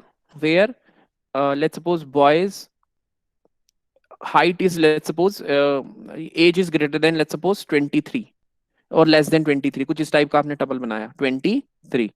तो अब क्या करेगा वो, पहले क्या करेगा टेबल में से वो वाले बॉयज निकालेगा जिनकी एज 23 से which whose age is greater than और लेस देन 23, ठीक है. अब उनके बेसिस पे ग्रुपिंग कर देगा बॉयज. लेकिन अगर आपको फर्दर उन ग्रुप्स पे भी कोई क्लॉज लगाना है, फर्दर ग्रुप्स पे भी आपको क्या करना है, कंडीशन लगानी है. तो जब भी आप ग्रुप्ड डेटा के ऊपर कंडीशन लगाओगे एसक्यूएल के अंदर, तो वो वेयर से नहीं लगेगी, वो किसके बेसिस पे लगेगी, वो लगेगी हैविंग के बेसिस पे. तो कंफ्यूज मत होना, हैविंग भी सेम काम कर रहा है वेयर की तरह. आपने तीन चीजें पढ़ी हैं, वेयर पढ़ा है, ऑन पढ़ा है और हैविंग पढ़ा है. तो वेयर नॉर्मली क्या कर रहा है, नॉर्मल क्वेरीज में चल रहा है. ऑन हमेशा ज्वाइंस के साथ चल रहा है. लेकिन हैविंग क्या कर रहा है, हैविंग भी नॉर्मल क्वेरी में चलेगा, लेकिन हैविंग हमेशा ग्रुप बाय के साथ चलता है. अगर आप हैविंग की जगह यहाँ वेयर लगा दोगे तो कंपाइलर क्या करेगा, आपको सिंटैक्टिकल एरर रिटर्न करा देगा that this query is unable to fetch. Why? Because you are writing a wrong syntax. So हमेशा ध्यान रखना, जब भी आप किसी भी grouped data पे कोई भी condition लगाना चाहते हो, तो that you can do with the help of having. I hope it is clear. So having clause is used to further filter the group data. बस ये इतना ध्यान रखो कि जब भी group by के बाद आपको group data पे कोई भी condition लगानी है, तो वो आपको क्या करनी है, having के साथ लगानी है.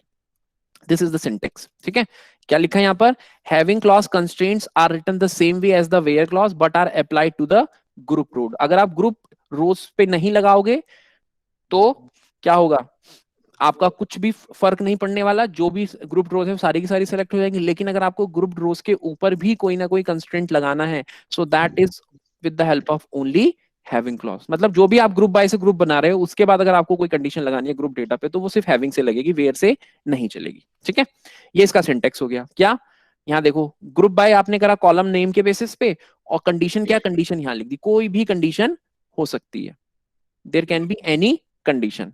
सो let's see the execution of this. और हाँ, एक चीज और इंपॉर्टेंट है, the having clause gets executed after the group by clause. ठीक है, पहले ग्रुप बाय होगा, पहले वेयर होगा, फिर ग्रुप बाय होगा और फिर हैविंग चलेगा. तो ग्रुप बाय से पहले हैविंग मत चला देना, सबसे पहले चलेगा वेयर, उसके बाद चलेगा ग्रुप बाय. जब तक ग्रुप ही नहीं बनेंगे तब तक आप कंस्ट्रेंट तो कैसे लगाओगे, तो इसलिए यहाँ चीजें लिखी हुई है.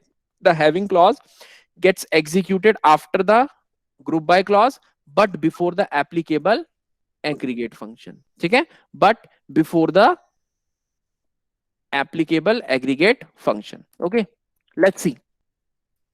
फाइनली ये वाली वर्चुअल टेबल हमने देखी थी जब हम ग्रुपिंग कर रहे थे. तो जो तीन स्टेटमेंट हैं, ये मैंने एग्जीक्यूट करने के बाद ये वर्चुअल टेबल निकाल ली. कैसे, मैंने पी टेबल सेलेक्ट किया, वहां पर वेयर कंडीशन चला दी, और वेयर कंडीशन के बाद मैंने ग्रुप बना दिया. ग्रुप किसके बेसिस पे बने, बी के बेसिस पे. तो जो जो कॉमन वैल्यूज होंगी वो सब एक ग्रुप में आ जाएंगी. तो 7 7 एक तरफ आ गया, 13 13 एक तरफ आ गया, 36 एक तरफ आ गया, 18 18 एक तरफ आ गया. ठीक है, अब हमने क्या किया, अब फर्दर हमें क्या करना है, एक और ग्रुपिंग, एक और कंडीशन चलानी है, वो है हैविंग. हैविंग क्या कह रहा है कि बी में से वो मतलब पी टेबल में से बी कॉलम की सिर्फ वही वैल्यूज रखो जो कि 7 से ग्रेटर देन 7 हो, ग्रेटर देन 7 हो, those which are greater than 7. तो अब हम बी क्लॉज पे आ गए, ग्रुपिंग हो चुकी है 7 7 13 13 36 एंड 18 18. तो फाइनल वर्चुअल टेबल क्या बनेगा, ये दो टपल्स यहां से एलिमिनेट हो जाएंगे, सिर्फ यही दोनों टपल क्या कर रहे हैं, कंडीशन को सेटिस्फाइड नहीं कर रहे हैं. तो क्या बनेगा, 18 13 18 16 19 13 26 29 29 36 33 29 12 18 11 9 13 18 23 एंड 7. फाइनली हम क्या करेंगे, फिर सम कैलकुलेट कर लेंगे. सम कैलकुलेट करने के लिए क्या लिखा है, ग्रुप के बेसिस पे क्या आंसर आएगा, 18 प्लस 19 12 plus 13 and 29. तो 37, 25 and 29. And finally we have to put limit and offset. Offset कितना है, 2 छोड़ दो, लिमिट कितनी है 2, बचा 1, तो 1 ही सिलेक्ट हो जाएगा. So finally we get 29 as the answer. I hope having भी सबको समझ में आ गया होगा कि हैविंग कैसे काम करता है. आगे हैविंग समझ में, बहुत सिंपल है हैविंग. हैविंग आया समझ में लोगों को, प्लीज रिप्लाई करो. यस, रोहिणी ने रिप्लाई किया। बाकी सबने? Rohini, Nandini, yes, all are typing, Mamta, Ujjwal, they all are typing yes yes yes. मेरी ठीक आवाज है। ऑडिबल है सर? हाँ सर, ऑडिबल है। ठीक है ठीक है, चलो। Anyways, sir. सर, हाँ, excuse me for a minute ना सर। हेलो, हेलो, हाँ जी पारुल सर, बताइए। मुझे 1 मिनट का एक्सक्यूज करिएगा ना, ठीक है? ठीक है, चलो बच्चों, let's see the next part. अब आपके लिए सबसे इंपॉर्टेंट टॉपिक है ये। कंसेप्ट अगर आपको क्लियर हो गया तो ये जो टॉपिक मैं पढ़ाने वाला हूं, flow of execution of query, इसकी वजह से आपका जो क्वेरी सॉल्व करने वाला पर्पस है बहुत इजी हो जाएगा। आपको ज्वाइंस पता है कैसे काम कर रहे हैं, आपको पता है कि कंपाउंड ज्वाइन कैसे काम कर रहा है, आपको पता है एग्रीगेट फंक्शन अगर होंगे क्वेरी में तो सर ने बता दिया एग्रीगेट फंक्शन कैसे काम कर रहे हैं।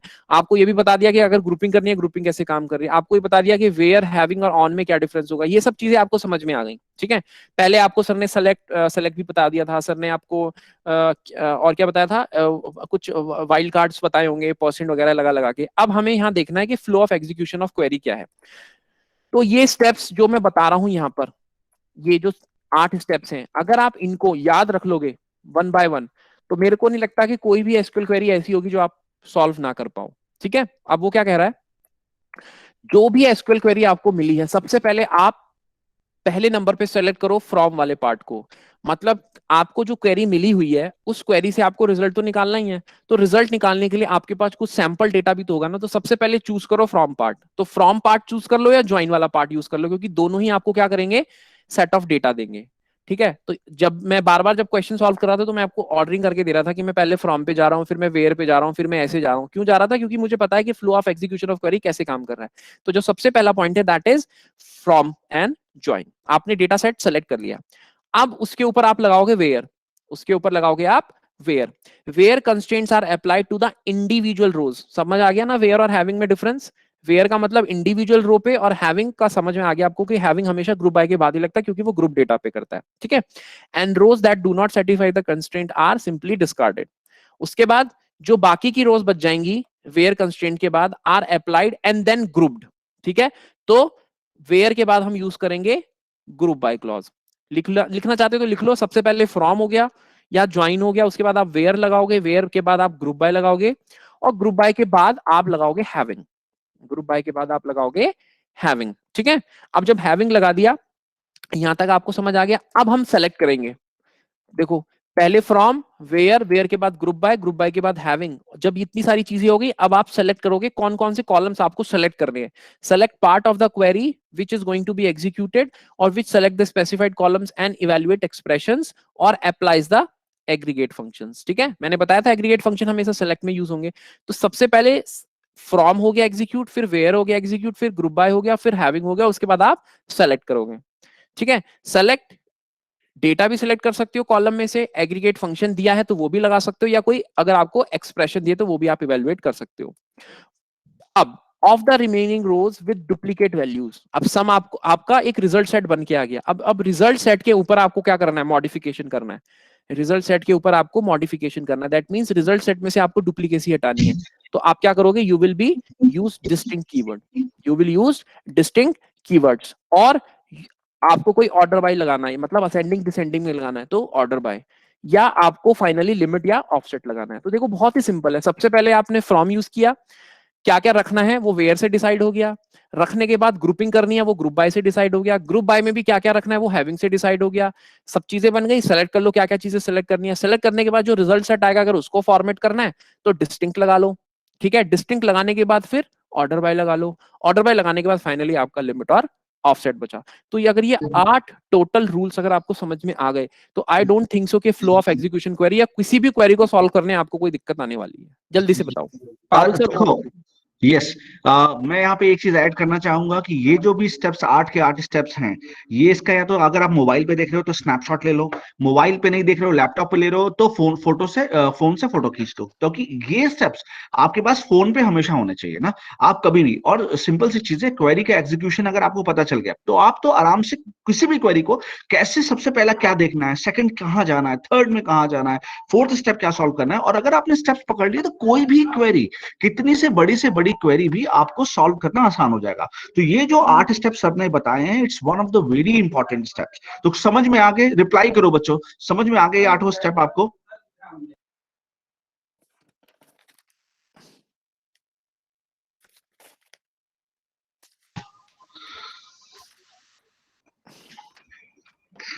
सर रिप्लाई कर रहे हैं बच्चे? क्लियर है सर? सर अभिषेक सर? हाँ जी सर, क्लियर है। हाँ रिप्लाई कर रहे हैं सर। चलो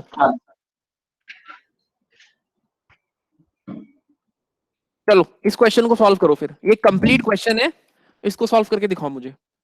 तो जितना भी सर ने अभी बताया है आपको 8 स्टेप, वो 8 स्टेप आप पूरा दिमाग लगाओ आप, पहले स्टेप से लेके 8 स्टेप तक, और देखो क्या 8 स्टेप्स फॉलो हो रहे हैं। मेरे ख्याल से तो 8 स्टेप अभिषेक सर फॉलो हो रहे हैं ना, तो अब लगा दो आप।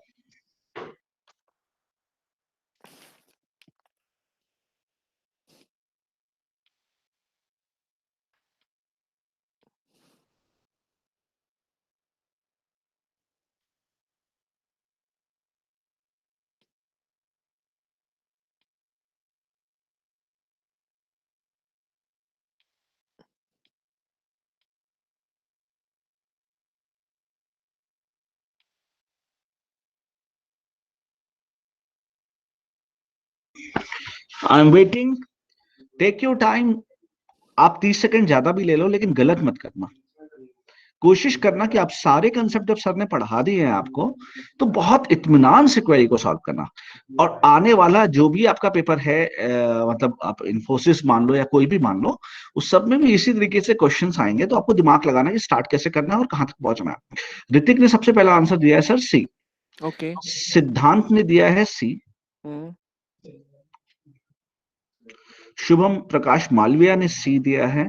3 लोगों ने अभी तक आंसर दिया है। बाकी बच्चे भी दो जल्दी से आंसर। उत्कर्ष गुप्ता ने सी दिया है। काव्या ने सी दिया है। प्रियांशी त्यागी ने सी दिया है। उज्जवल सिंह ने सी दिया है। So all of them are typing C. Priyanshi Prajapati ने सी दिया है। ओके।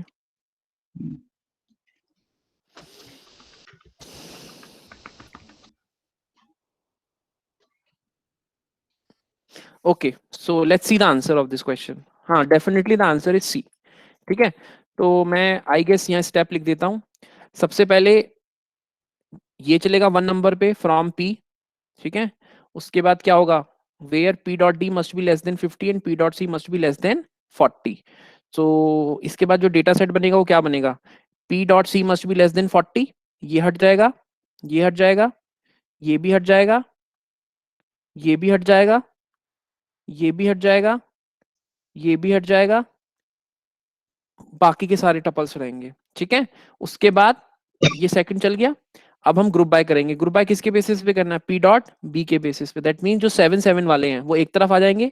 मैं यहाँ बना देता हूँ, इसको कर देता हूँ ग्रीन। देखो यहाँ पे एक तो ये टपल है 7 वाला, और एक ये टपल है, ये बन जाएंगे एक ग्रुप में आ जाएंगे। ठीक है, उसके बाद एक ये वाला है, इसको मैं कर देता हूँ पिंक से। 13 वाला ये ग्रुप, और 13 कोई और है, एक ये ग्रुप बन जाएगा। ठीक है, अब मैं इसको रेड से उठा लेता हूँ। एक बनेगा 36 के बेसिस पे। 36 के बेसिस पे कोई बन रहा है, हाँ सिर्फ एक सेपरेट बन रहा है। ठीक है, 36 के बेसिस पे सिर्फ एक सेपरेट ग्रुप बन रहा है। और एक बनेगा, इसको मैं ब्लू से कर देता हूँ, एक बनेगा 18 के बेसिस पे। ठीक है, ये हो गया 18 के बेसिस पे। तो ये ग्रुप मेरे बन के आ गए। ठीक है, अब ग्रुप डेटा पे कंडीशन चलानी है, ये 4th स्टेप आ गया। P dot B must be less than 35। अगर 35 से लेस देन है तो हम क्या करेंगे, कोई ना कोई एक ग्रुप पे कंडीशन चलेगी। ये 7 ये 7 चलेगा, 13 चलेगा, 36 इसको हम आउट कर देंगे। इस ग्रुप को क्या कर देंगे, आउट कर देंगे। ठीक है, बाकी 18 सेटिस्फाइड, 7 सेटिस्फाइड, 13 सेटिस्फाइड। अब उसके बाद हम क्या करेंगे, 5th स्टेप में सम निकाल लेंगे। 5th स्टेप में क्या कर देंगे, सम निकाल देंगे। सम कैसे आएगा, 7 एक तरफ ऐड हो जाएंगे, 25 आ जाएगा बच्चों। ठीक है, उसके बाद 19 प्लस 18 कितना देगा, ये 37।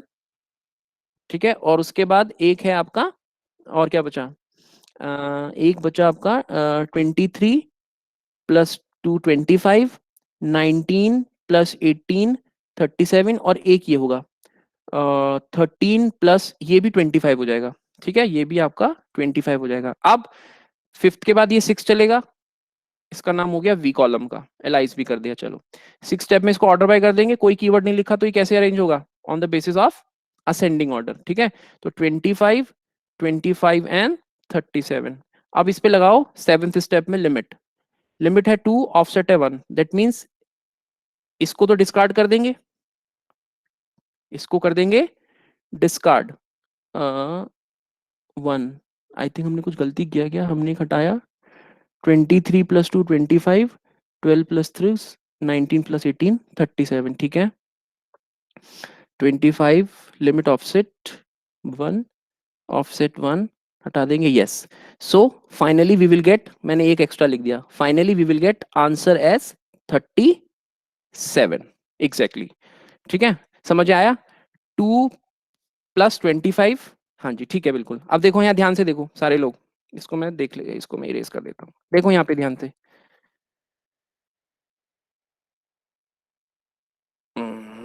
कंट्रोल पी, तो फिफ्थ आ गया, इसको भी इरेज करता हूँ, ऑर्डर पूरा दिखा देता हूँ। हाँ देखो ध्यान से सारे लोग, 6 हटाओ, यहाँ 7 हटाओ। अब देखो तो हमारे पास क्या आया, हमारे पास आया 25, हमारे पास आया 37 और हमारे पास आया 25। अब चूंकि यहाँ डिस्टिंक्ट क्लॉज लगा हुआ है, यहाँ डिस्टिंक्ट भी है, तो डिस्टिंक्ट के बेसिस पे क्या होगा, एक जो 25 वाला टपल है दोनों में से एक सेलेक्ट होगा, हाँ जी 25 सेलेक्ट हो गया, ठीक है। अब हम क्या करेंगे, ऑर्डर बाय करेंगे by using V, order by में इसको क्या करेंगे, ascending order 25 and 37, all right, ठीक है। अब लिमिट लगाएंगे 2, ऑफसेट है 1, दैट मींस ये हट जाएगा, लिमिट है 2, only 37 will be selected. Parul sir clear हो गया ये, तो ऑर्डर क्या हुआ 1 2 3, डिस्टिंक्ट किसके साथ चला गया, 6th ये आ गया और 7th ये आ गया, समझ आ गया। उत्कर्ष, उत्कर्ष समझ में आ गया अब आपको, आपने कंफ्यूजन हो रहा था आपको। उत्कर्ष माइक ऑन कर सकते हो, पूछ सकते हो। हाँ नहीं उत्कर्ष, समझ में आया तो दोबारा पूछ लीजिए आप, ऐसा कोई हार्ड एंड फास्ट रूल नहीं है, पूछो जल्दी से। उत्कर्ष सर कंफ्यूजन नहीं था, हम्म, अभी क्या है, क्लियर हो गया आपको बेटे, क्या है जो भी आपका डाउट है क्लियर है अभी आपको? आई थिंक कंफ्यूजन इसलिए होगा क्योंकि मैंने डिस्टिंक्ट कीवर्ड अपने मन में यूज कर लिया था, इसलिए मैंने वो 25 काट दिया था, अब मैंने डिस्टिंक्ट फिर इसलिए मैंने रब करके दोबारा बता दिया, मेरे को बच्चों को हाँ हाँ कंफ्यूजन ना हाँ कोई। हाँ हाँ हाँ, वही वही लिखा था उसने। हम्म, ठीक है, तो सर हम टाइम हमारा 12:15 हो चुका है, ठीक है सर। ओके ठीक है हाँ सर, तो मैं चलिए रिकॉर्डिंग ऑफ कर देता हूँ, ठीक है। और किसी को कोई डाउट है तो पूछ लो।